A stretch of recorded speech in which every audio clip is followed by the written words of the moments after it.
Hey, y'all, and welcome back to Dr. Mandy Unedited, the podcast where we talk all about research and writing for your PhD program. My name is Dr. Mandy, and I am your new unofficial PhD advisor.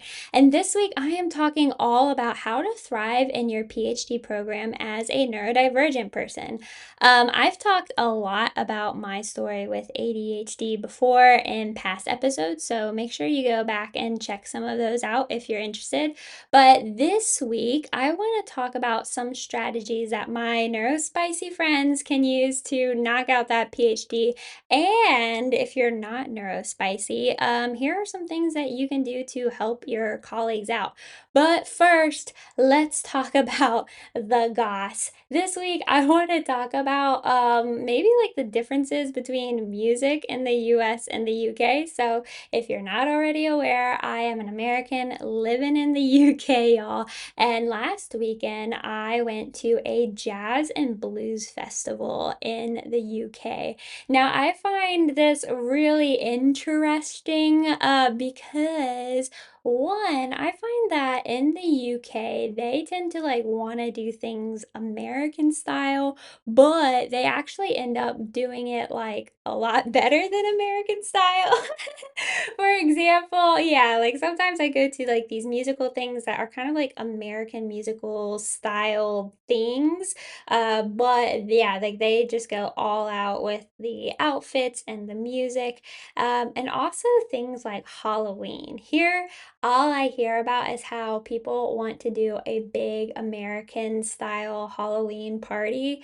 But to be honest, like Halloween has been so much better in the UK than whatever I've experienced in the US. So I'm super excited. I've kind of been a little like goofy this year, so I am invited to a Halloween party and I've decided to be an American cheerleader. So that should be pretty interesting because I've never actually been a cheerleader, but I thought it would be like, the right the right amount of American stereotypicalness. But what I wanted to talk about, yeah, was like the music bit of it because it's really interesting to me. If you didn't know, before I got into like a PhD in education, I actually studied music, and so I can be quite critical of music, especially the live kind.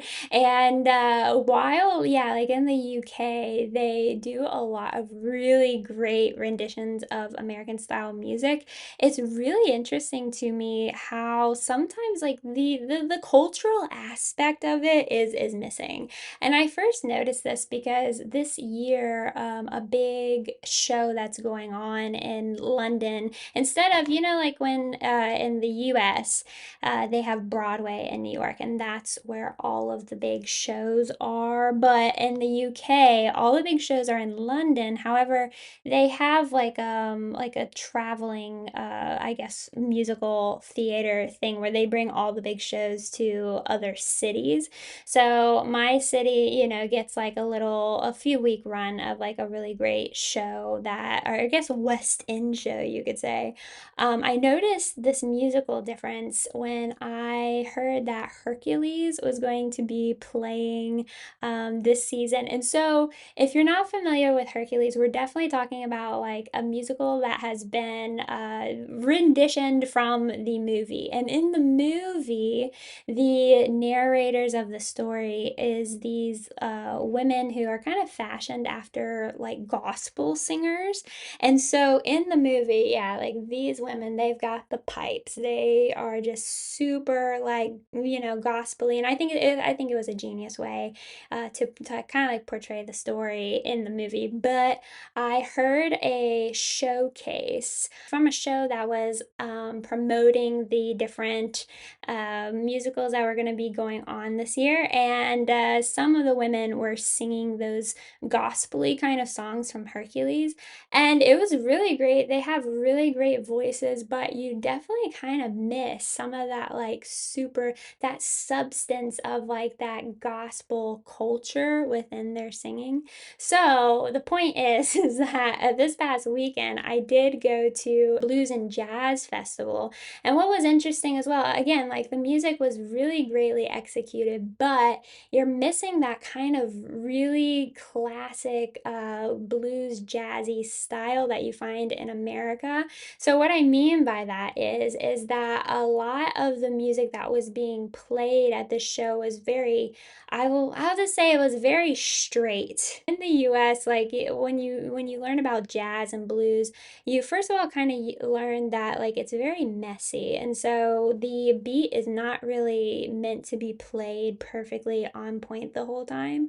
There's also a lot of really intricate notes. I think that like jazz and blues is kind of like one of the most difficult musical types to study because you really have to understand all of these different aspects of how to put notes together. And jazz and blues tend to have a lot of really random notes that you necessarily wouldn't have in any other type of music. So you really have to understand how to work all of those funky notes in expertly.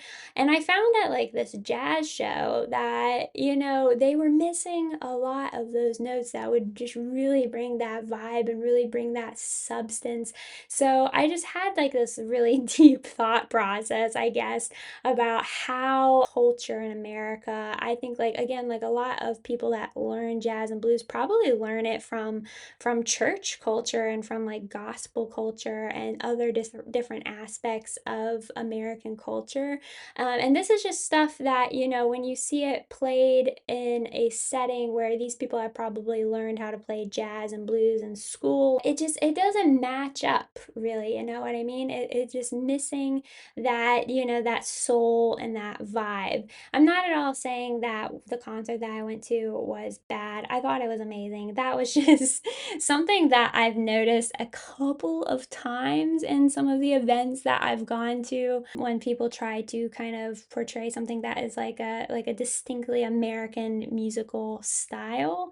And yeah, it's just something that's got my brain percolating. So I don't know. What do you think about about it? Let me know in the comments. But anyway, let's go ahead and talk all about neurodiversity in academics. And so I think it's interesting that there are so many beautiful different minds contributing to academics, but the academic world is still not built for us neurodivergent people. So I think that it's time that we bring different minds to the light so that we can celebrate them and inspire other people to be brave enough to do research, because the reality is that if you think of like neurodivergent people from, back even when I was a kid, for example, I was only just diagnosed with ADHD this past year.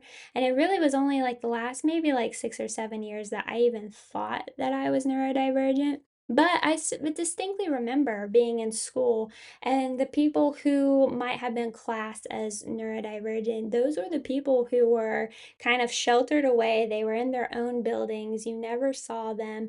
And unfortunately, they are the people who, are going to be told you're never going to, graduate from high school. You're never going to go to university.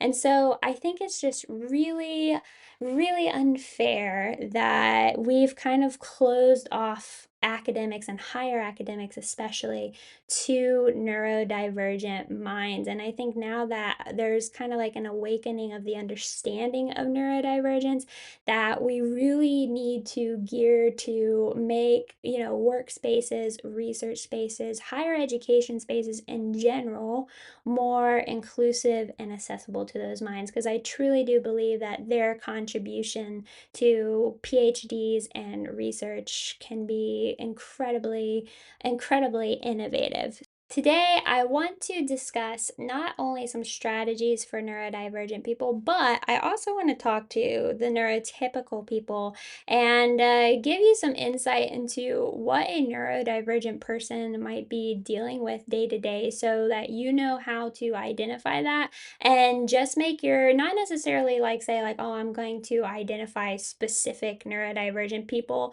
First of all, not all neurodivergent people want to be labeled. Also, even though I talk openly about my neurodivergence, that's not the case for everybody. So we definitely shouldn't be going around pointing out, different people or, insinuating that people might have a neurodivergency. But more so, if you are a neurotypical person, I want you to understand how you can just make your workplace more inclusive in the event that there is a different type of thinker out there.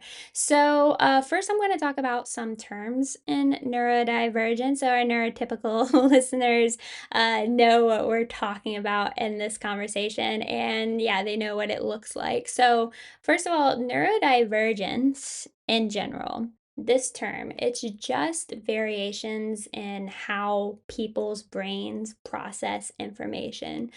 And again, this is not the whole scope of it, but neurodivergent people could be people with autism, ADHD, dyslexia, dyspraxia, Tourette's, and more.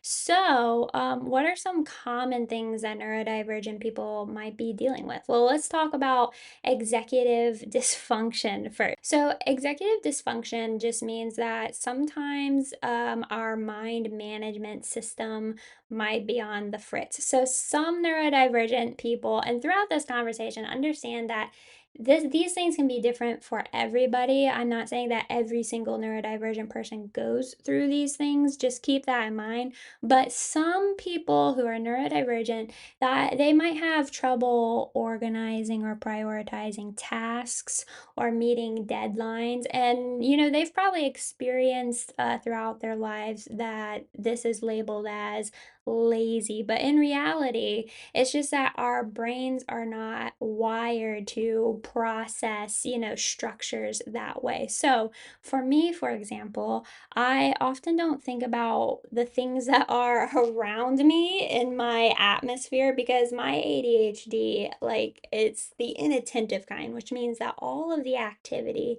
is happening in my brain. So, like, when I'm working, I am in my brain. When I'm looking at my computer, there is nothing else in the world around me. It might mean that, like, I don't notice that there's clutter on my desk. I don't notice that, well, right now I'm looking down, there's glitter on my floor because I painted my nails, and of course, I spilled the glitter everywhere. And I think too, some people, yeah, if you looked at my room, you would be like, "Oh my gosh, this person is so unorganized." But the reality is that my brain simply just doesn't prioritize organization or, really identify that as being unorganized. So, if you are a neurotypical person, some ways you can be more inclusive for people that might be experiencing executive dysfunction is breaking up tasks into smaller steps, promoting the tools in your workplace, such as timers or checklists, or leaving voice notes. All right, so let's talk about sensory overload. Many neurodivergent people struggle with processing a lot of different sensory things happening at once. So, this means stuff like sound and light and touch and smell. So, for example, just think of like an office building if you work in one, right? So, when I'm in the office, I don't like fluorescent lights. If it's too cold or too hot, like, that just gets me. I'm miserable. And then, if God forbid, like something is wrong with my clothing, like something's a little bit itchy, I absolutely cannot focus. And yeah, sometimes, oh my gosh, the other thing is that if like people cook something in the office and it smells, Oh my gosh, all of this, so all of these little things happening at once, they make me so irritable, unfocused. Maybe, sometimes I'll just be really unnaturally quiet. And sometimes I can honestly, get a panic attack. For example, I was at a circus this weekend and there was a lot of lights, a lot of smells, a lot of people around. And, I found that, like, all of that was really starting to make my heartbeat rise because my brain just can't process all of those different things at once. And I think, like, the best way to describe it is that it wants to hyper focus on all of those little things that are irritating me, but it's like, you can't give attention to all of those. So it's just really difficult to process those things. So yeah, some things that you could do maybe like, yeah, in your office space or your university to make the space more inclusive is providing things like a quiet, dim space to work. I know, like, in my university, I don't go over there often because I work from home, but I know that there are so many office rooms there that are completely empty all the time. I know that there's like a place where I could sit by myself in the dark if I need to. You can also offer accommodations like, well, just making sure maybe the temperature is not too hot, not too cold, or maybe even funding, well, not you personally funding, but I know some places will fund noise canceling headphones, ensuring that other people in the office don't listen to music like out loud all day long. Just the little things like that can be so helpful for just the focus of a person that, struggles with sensory overload. And then let's just talk about social cues quickly. So, this is also a big one for me.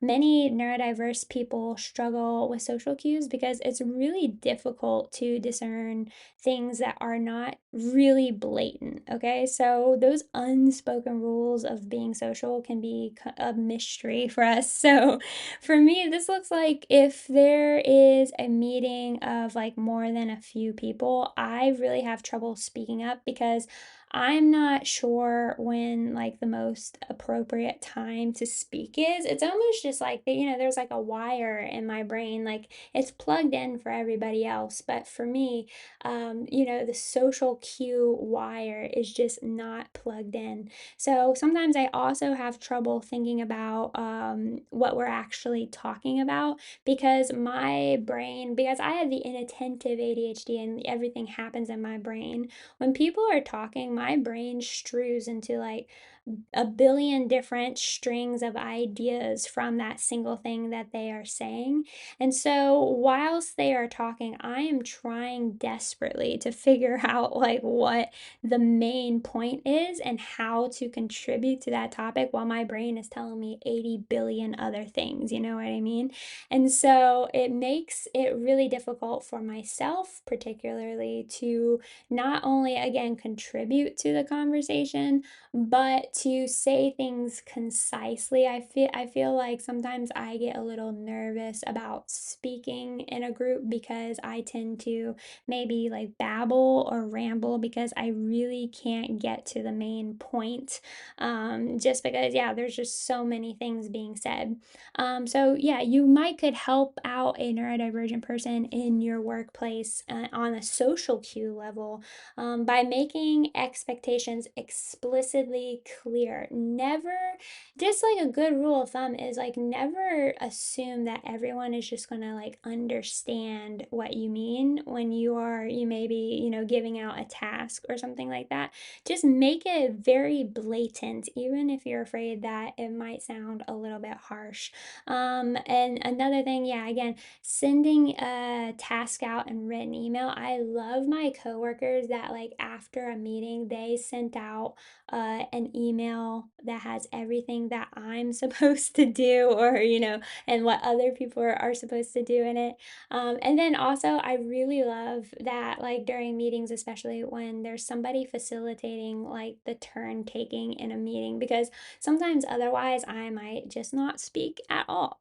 But there's more to that than these things. But hopefully, for my neurotypical people, that will help you out. Now, let's talk about 5 strategies for neurodiverse people that are going to help you, in your PhD program. But really, I'm kind of like expanding this to maybe even your post career as a researcher and office life.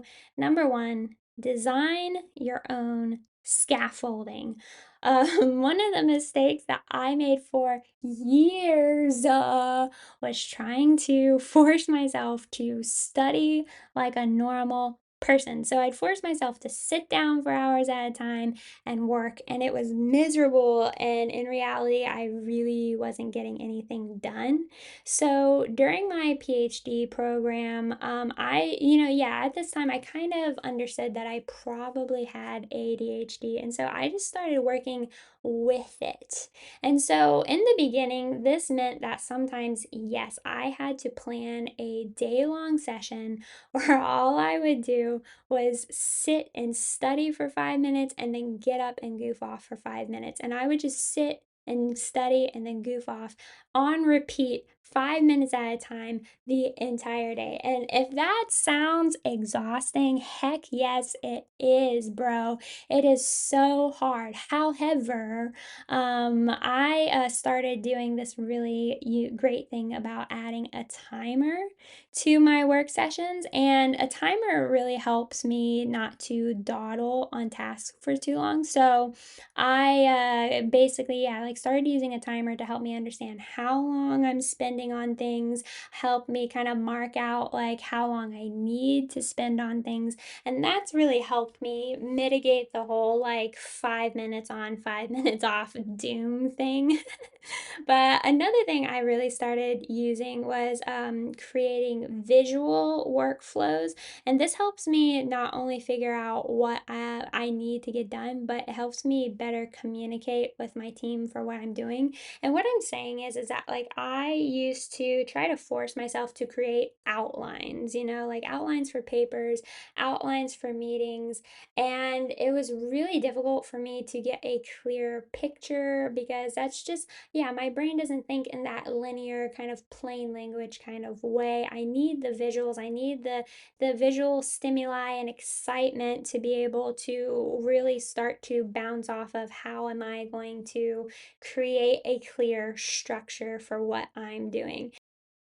So, overall, start shaping your surroundings to your needs. Wear the noise canceling headphones, work with the lights off, use those visual planners if you need it. Don't try to adhere to a normal kind of like workflow, because once I started applying my ADHD, I guess, study habits, and like doing studying my own way in my PhD program, that's when I started to get stuff done and get stuff done well versus trying to force myself to work off of how I told a normal person should work. And by the way, I just want to mention that all the tools and stuff that I mentioned, like timers and things like that today on this podcast, there's also different fonts to help you with reading, text to speech apps, speech to text apps. These are all linked on my Padlet. I have a Padlet that is just full of not only like resources for research and writing, but I also have a section, I think it's called Neurospicy Helpers. And so you can find this Padlet on my link tree, and the link tree is in the description. Okay, so let's go on to the next strategy, which is break your tasks into smaller ones. So, I talked about this a bit last week when I was talking about staying motivated in your PhD program. And I think, yeah, it's a really good strategy for everybody. But instead of viewing things as one giant task that you get done, start breaking them down into smaller things and then celebrate those small successes, okay? So, for example, instead of, oh, I've got to work on this like giant project, I break it down into, okay, first I got to send an email, I've got to write a purpose statement, I've got to write a paragraph, then, A, B, C, D, I got to design a presentation. So instead of like this giant project, I've broken it down into smaller tasks. And then after each task, I'm like, yeah, I got that done. I give myself a little high five, I give myself a little treat or a little break or whatever. So for some reason, when it seems like I have a bunch of things that I am accomplishing, and then at the end of the day, my list is fully complete and I've accomplished them, that really keeps me motivated over, having like a large project that I think that I have to do. And I tend to maybe avoid getting things done or putting that project off completely. So make sure, yeah, if you've got like a big task, break it down into smaller ones and make sure that you are, yeah, giving yourself a little kudos for each little task that you finish, and you'll be surprised how much more efficiently you'll get stuff done. All right, next strategy. Identify your sensory issues and cater to them. Okay, I really struggle with sensory issues. Like I've already mentioned, like I don't like a lot of light. I work from home, and they love to mow where I live. I cannot stand the sound of the mower. I can't stand I got a dog next door that barks. That really irritates me. And so, yeah, I use a lot of strategies in my home office to really help me kind of mitigate all of those like sensory issues. So again, I wear noise canceling headphones a lot of times. I work in the dark. I have no lights on. Right now, there's just some natural light coming in through my window. I also, what was interesting is that I am medicated for my ADHD now. Before I was medicated for my ADHD, my office space, I needed a lot of visual and audio stimuli to kind of keep myself buzzing. So I used to have like a lot of pictures in my office. I used to have a radio and a YouTube video and an audiobook going like all at the same time. But now that I'm medicated, I find that I just don't want any of that stimuli around me. So I've taken down all the pictures. I work in complete silence now. And so, yeah, it's important to really identify what your sensory issues are. And yeah, like I just said, they might change because you just cater to them, and it will make you so much more comfortable in your work environment and just kind of cut out all of those extra distractions. Next strategy is find your people. Look, don't be toughing this out on your own if you are a neurodivergent person, especially. Get on Facebook. Look, I know Facebook, it's archaic, whatever, but there are so many useful groups on Facebook, and that's pretty much what I use Facebook for these days. I'm on like a billion groups on Facebook because anytime I am interested in something, anytime I used Facebook groups for participant recruitment, all that good stuff, I just go find a group on Facebook, and there's plenty of them out there for neurodivergent people and neurodivergent people working on their PhDs. Get on TikTok and follow Dr. Mandy.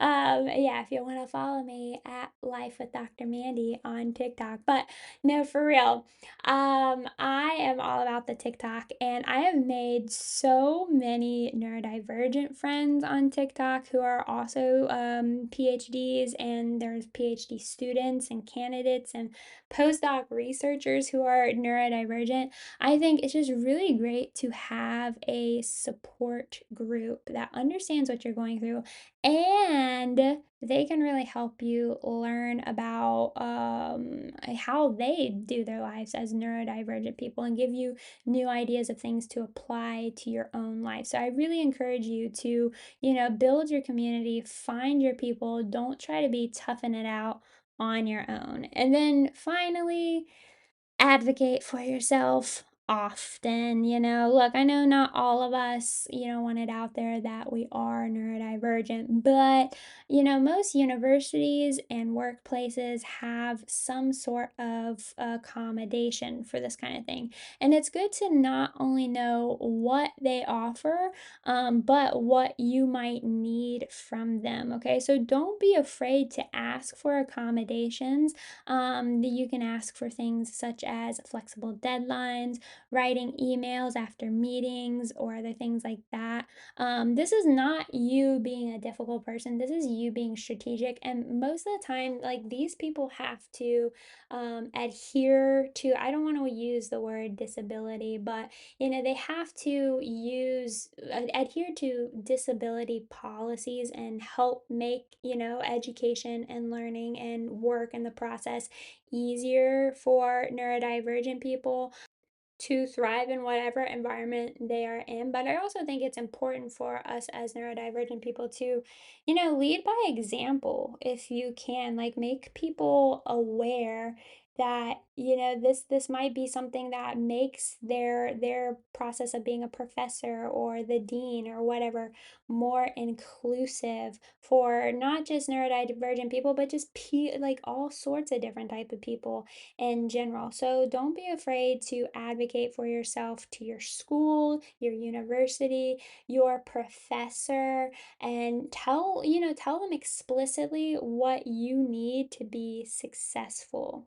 All right, y'all. I feel like that was a real good chunk of Mandy knowledge for today. If you could tell I was neurodivergent before listening to this podcast, now you probably know.